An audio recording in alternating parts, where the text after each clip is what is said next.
People tried to kill Donald Trump several times in that campaign. The idea that the Democrats, with these files in their possession, would not have trawled them at some stage for stuff which could be damaging to Trump, if not disqualifying, I think is for the birds. They must have done. And if they didn't, they're even more useless and incompetent than the polls currently suggest.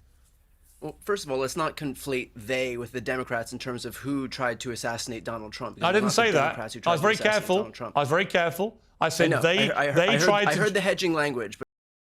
In today's video, Tyler Cohen destroys Piers Morgan on Piers Morgan Uncensored as the two go head-to-head in a heated clash over the Epstein files and the political elite protecting themselves.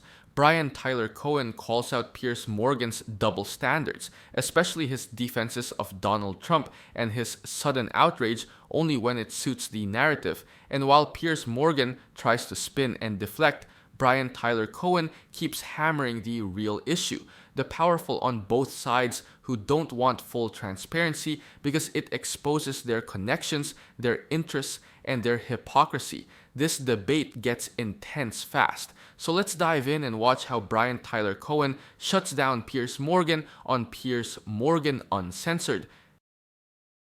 Brian, it's a fast-moving scandal. The former Prince Andrew was sort of hanging on right to the point that there were new leaked emails contradicting his previous statements about how long he'd known Epstein and so on. As Cenk pointed out, if what Epstein says in these emails that came out about Trump in the last few days is right, then it appears that Donald Trump may have continued his friendship with Epstein past when he said he did before. So these emails, the leak emails have been pretty devastating in terms of apparent evidence contradicting a lot of public statements by a lot of very famous people. But ultimately, to me, what really matters is whether any of this activity was criminal. And I am mindful again of what David Boies said to me, which is he'd seen nothing criminal against Trump, but he had seen stuff against at least 6 and maybe as many as a dozen high-profile men, which he thought warranted criminal prosecution. So this has a long way to go. If this dump comes with all the files released, we could see a flurry of prosecutions against some very famous people. Look, even if Trump didn't do anything illegal, the reality is that he is the one secreting all of these files, in effect protecting all of these people who may very well have done something illegal. And that's just as bad in my book, whether you are the one committing these crimes or whether you're the one protecting these people who are committing these crimes. And the reality is that Donald Trump had the ability via Pam Bondi, because as we all know, she is an appendage of him, to be able to release these files months ago. And in fact, this wouldn't have been surprising considering this administration is filled with people who staked their entire identities, who predicated their entire brands on this idea that they were going to release the Epstein files on day one. So it's no surprise when you staff your administration with Dan Bongino and Kash Patel and Pam Bondi and Alina Habba, all of these people who had been beating this drum about releasing these Epstein files, suddenly they hide them. So if somebody did do something illegal and you have somebody who's protecting those people, in my book, that is just as bad.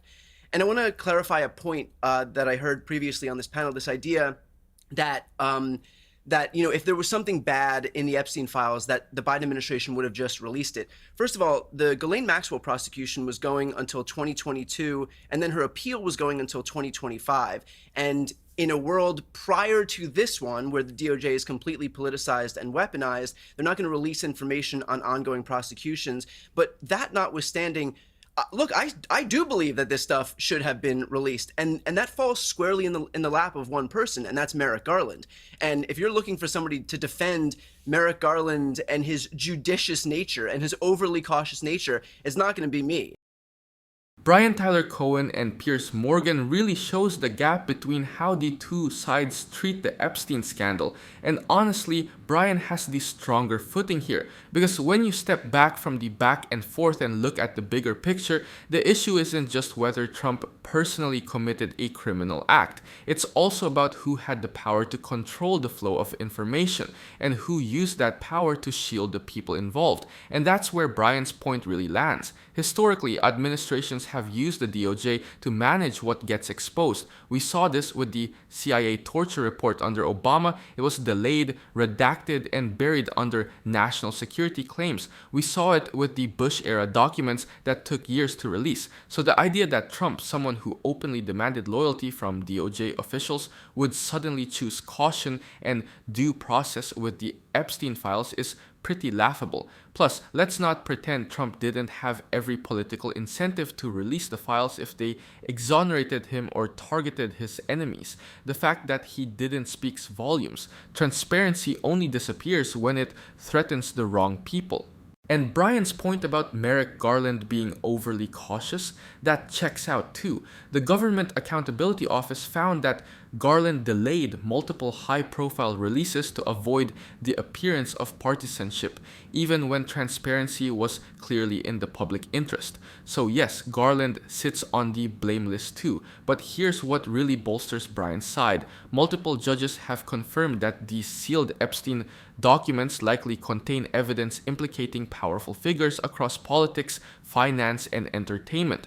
That's why both parties have thrown up walls. They're not protecting each other, they're protecting themselves. So when Brian pushes back on the idea that this is all overblown or politically convenient, he's doing it with a real understanding of how institutional power protects itself. And he's right. The cover-up is often just as damning as the crime. And frankly, I don't think it's going to be anyone, because this guy was focused not on achieving justice without fear or favor. This guy was focused on preventing the optics of politicization. This was as weak and meek an attorney general as I think we've ever had. So I also think that Merrick Garland should have released this stuff sooner.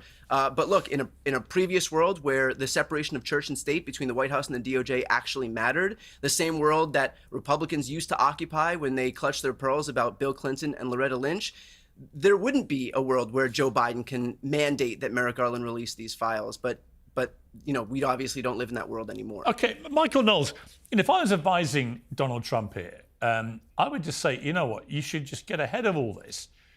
Order all the files to be released, unredacted, just get it all out there, because it's all going to come out now. However it happens, it's all going to come out. Yes, there's a process now where the House will vote on it. It's likely to vote in favor of releasing. It goes to the Senate. There'll be enormous pressure on the Senate to authorize the release. And then there may be some stuff that's held back because they'll say, well, we're investigating. But ultimately, I don't think the American public are now going to be appeased until they know that every spit and cough and dotted I is out there. What do you think?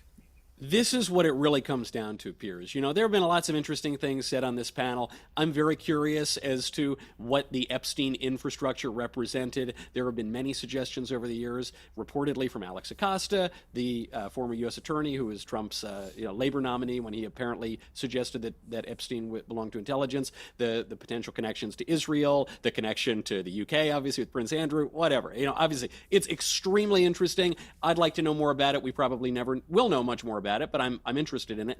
Obviously, we want justice for the victims. Obviously, we want bad guys to be held to account. All of that is true, but it's simpler. The reason that President Trump initially in 2015 called for scrutiny into Epstein is because he doesn't have anything serious to hide. Yes, I'm sure he turns up in the files. Yes, I'm sure there's some embarrassing stuff in there, but he's got nothing serious to hide. I've got that from pretty highly placed liberal sources too, as you've mentioned as well, Piers.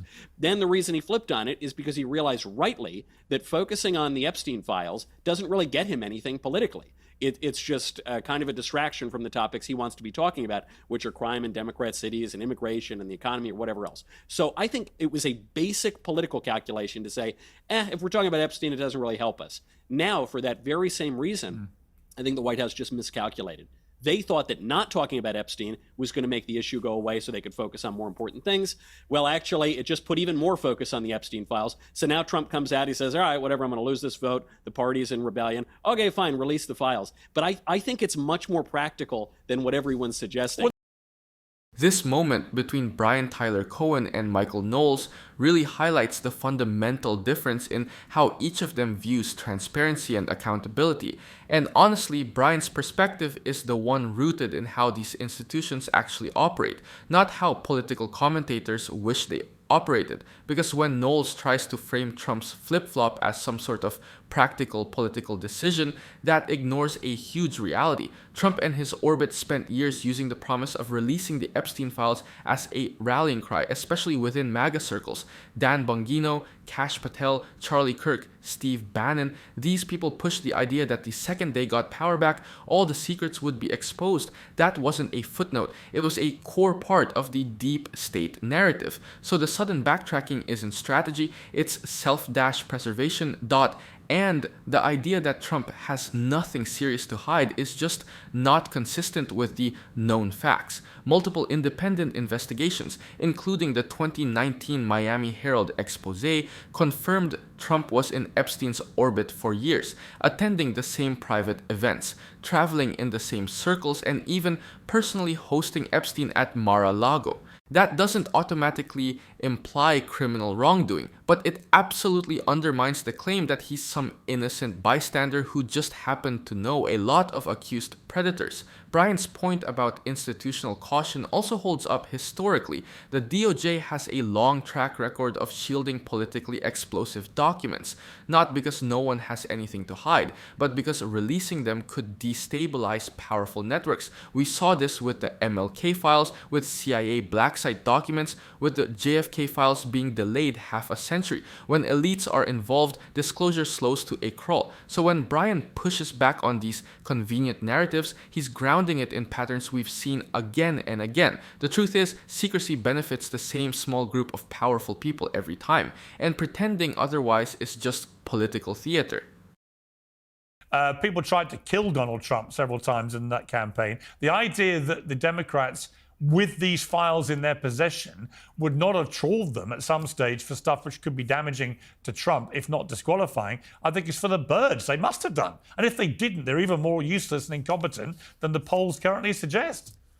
Well, first of all, let's not conflate they with the Democrats in terms of who tried to assassinate Donald Trump. I didn't say that. I was very careful. I said they tried to... I heard the hedging language, but I just wanted to state as well. I'll be crystal clear. They, i.e. the left, tried to jail him for absolutely everything. That's uncontestable. And I said, and there were attempts to take his life several times. And they justified the assassination. Right. I'm not pinning that on Democrats, but I'm saying that there was a lot going on in that year to stop Donald Trump becoming president again, either through imprisonment or through killing him. And the idea that no one on the left in possession of these files would not have trawled them for damaging information. Again, the files were in the possession of one person, just like they're in the possession of Pam Bondi right now, who will, of course, bend to the every whim of Donald Trump. They were in the possession of Merrick Garland. This is a guy who wouldn't even investigate Donald Trump for his efforts to overturn the 2020 election. This is somebody whose entire ethos, his entire raison d'etre in government was just to prevent the optics of politicization. Am I surprised that Merrick Garland didn't leak any of this information in the files?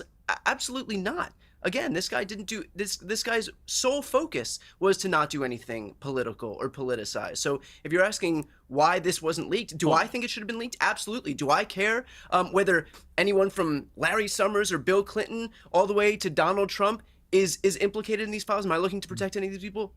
Absolutely not. I think all of this should have been released. And by the way, so did the people that staff this very administration. Dan Bongino, Kash Patel. The fact that they now are so silent, the fact that they're perpetuating the same cover-up that they once condemned. I don't disagree.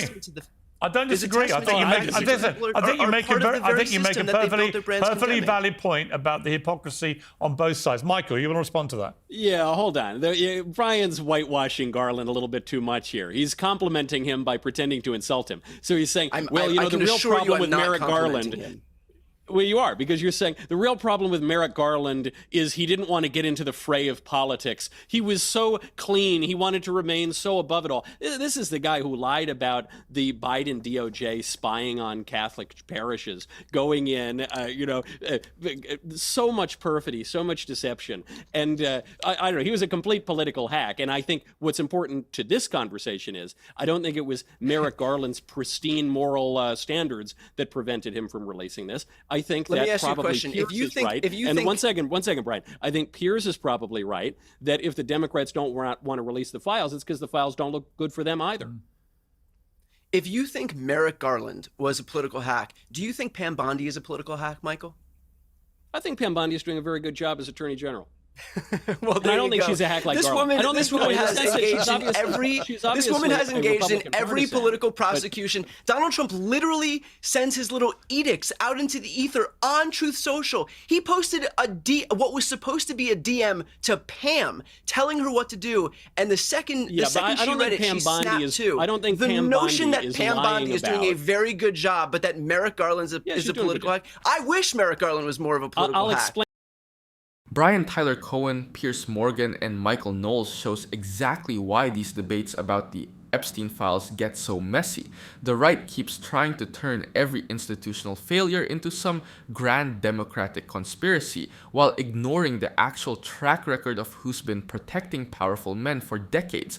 And Brian is right to push back, because there's a massive difference between access and motive. The DOJ, whether under Garland, Barr, or anyone else, has historically been one of the most cautious, secrecy-driven institutions in the entire government. This isn't a partisan thing. It's baked into the system. Look at the JFK files, the CIA torture reports, the Church Committee findings. Both parties have withheld uncomfortable truths when they involve national security, foreign intelligence, or wealthy elites. So the idea that Democrats would have eagerly leaked the Epstein files to take down Trump ignores everything we know about how these institutions actually behave.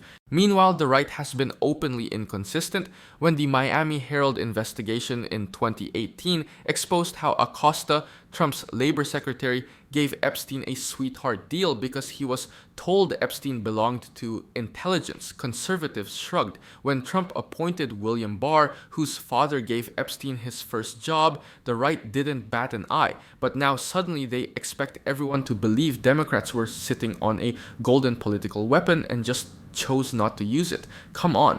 And Knowles defending Pam Bondi as some neutral, principled actor is wild when her entire political career has been tied to Trump all the way back to her involvement in the Trump University scandal. The truth is this: power protects power. It doesn't matter if it's Clinton, Summers, Epstein, Trump, or anyone else. And Brian's argument lands because it acknowledges that uncomfortable reality instead of pretending this is some partisan morality play. Pause. Are you getting tired of getting half the story from biased news sources? One outlet says one thing and another says the complete opposite. How are you supposed to know what's actually true? That's where ground news comes in. It lets you compare how different media outlets, left, right, and center, are covering the same story. So you can see the full picture instead of just the echo chamber. And here's the best part. Click the link in the description and get 40% off the Vantage tier, which gives you even deeper insights into media bias and political trends. Stay informed, think for yourself, and check out Ground News in the description down below.